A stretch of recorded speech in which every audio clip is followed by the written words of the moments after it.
네, 오늘 본문 이사야서 18장 1절에서 7절까지의 말씀은 당시 강대국이었던 구스를 향한 하나님의 메시지입니다. 자, 구스는 군사적인 힘이 강했고 외교적으로도 영향력이 큰 나라였습니다.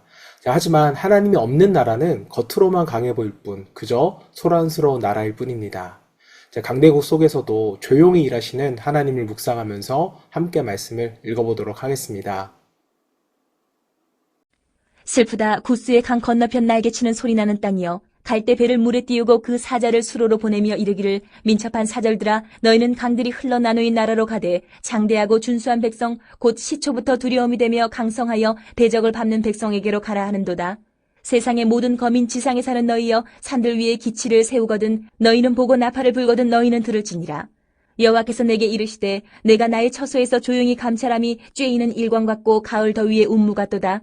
추수하기 전에 꽃이 떨어지고 포도가 맺혀 익어갈 때에 내가 낫으로 그 연한 가지를 베며 퍼진 가지를 찍어버려서 산의 독수리들과 땅의 들짐승들에게 던져주리니 산의 독수리들이 그것으로 여름을 지내며 땅의 들짐승들이 다 그것으로 겨울을 지내리라 하셨습니다. 그때에 강들이 흘러나누인 나라에 장대하고 준수한 백성 곧 시초부터 두려움이 되며 강성하여 대적을 밟는 백성이 만군의 여호와께 드릴 예물을 가지고 만군의 여호와의 이름을 두신 곳 시온산에 이르리라. 네, 오늘은 하나님께서 친히 일하시는 날이라는 제목으로 함께 말씀을 묵상하겠습니다.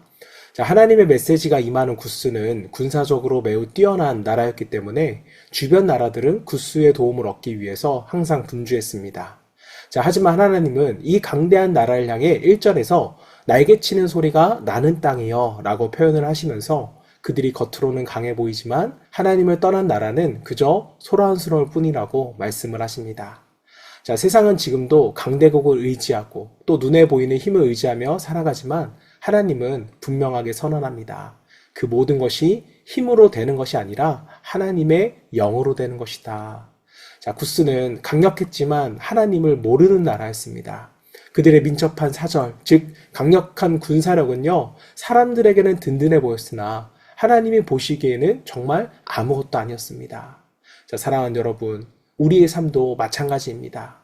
사람은 능력이 있으면 흔들리지 않을 것처럼 생각을 합니다. 자, 그러나 하나님 없이 쌓은 모든 힘은요, 모래성과 같습니다.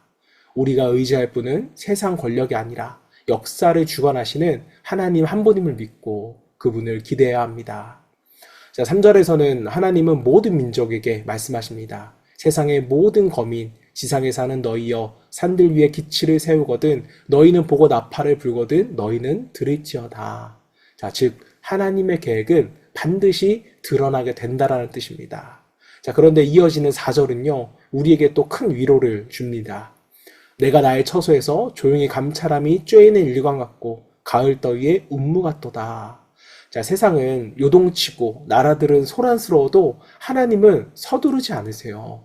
마치 봄날의 따뜻한 햇볕처럼 하나님은 보이지 않는 곳에서 조용히 그러나 정확하게 일하고 계십니다.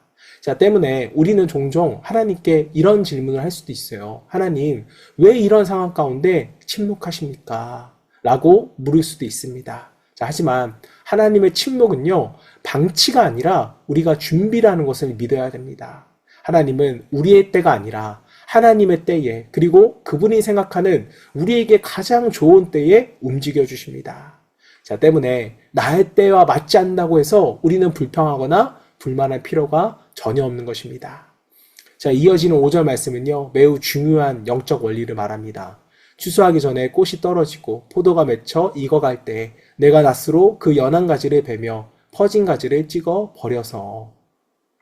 자, 사람이 보기에 이제 곧 열매가 맺힐 것 같아도 하나님이 원치 않는다면 열매가 맺히기 전에 가지는 잘려져 나갑니다. 구스의 계획도 주변 나라의 정치적 계산도 하나님은 모두 꺾어버리십니다. 자, 왜냐하면 인간의 계산이 아닌 하나님의 뜻이 이루어져야 하기 때문입니다. 자, 성도 여러분, 때로는 우리의 계획이 무너질 때가 있습니다. 아, 이제 됐다. 이제 열매를 보겠다 라고 생각을 했는데 하나님께서 막아버리시는 것처럼 느낄 때가 있어요. 자, 그러나 그때 우리는 알아채야 합니다. 하나님이 지금 나의 잘못된 가지를 잘라내고 계시는 순간이구나. 자, 여러분, 하나님은 제거하시기도 하고요, 남기시기도 하는 하나님의 계획된 과정을 통해서 결국 하나님만의 열매를 맺도록 하십니다. 우리가 이것을 알아채고 상황과 문제를 해결할 수만 있다면, 또 해석할 수만 있다면 우리는 우리의 뜻이 꺾이는 것에 대하여서 전혀 실망하지 않을 수가 있는 것입니다. 자, 마지막 7절은 결론적인 선언입니다. 강성하여 대적을 받는 백성이, 구스 백성들을 의미하죠. 만군의 여호와께 드릴 예물을 가지고 만군의 여호와의 이름을 두신 곳 이 시온산에 이르리라. 자, 처음에는 하나님을 대적하던 나라가 결국 하나님께 무릎 꿇고 경배하게 됩니다. 모든 나라가, 모든 민족이, 또 모든 역사가 결국 하나님께로 향하게 된다는 약속의 말씀입니다. 자, 우리의 삶도 그렇습니다. 지금은 문제가 더 커 보이고 앞이 막힌 것처럼 보일지라도 하나님은 마지막에 반드시 선한 결론을 내려주세요. 분명 우리가 보지 못하는 과정 속에서도 하나님의 뜻은 흔들림 없이 진행되고 있습니다. 자, 사랑하는 여러분, 오늘 말씀을 통해 우리는 몇 가지를 묵상해 봅니다. 세상의 힘보다 하나님의 능력을 의지하라. 하나님의 침묵은 준비의 시간임을 믿으라. 내 계획이 꺾일지라도 하나님의 더 나은 길을 신뢰하라. 자, 하나님은 조용하시지만 그러나 분명하게 하나님의 때를 준비하고 계십니다. 자, 그러므로 하나님이 일하시는 날은 반드시 옵니다. 우리가 그날을 기대하며 오직 주의 길만을 걸어갈 수 있기를 저와 여러분 되시기를 주님의 이름으로 축원합니다. 자, 이 시간 우리 함께 기도하실 때 우리의 상황과 문제 가운데 하나님이 침묵하신 것 같을지라도 하나님의 계획을 신뢰하며 낙심하지 않는 그 믿음으로 주의 길을 걸어갈 수 있기를 소망하며 함께 기도하겠습니다.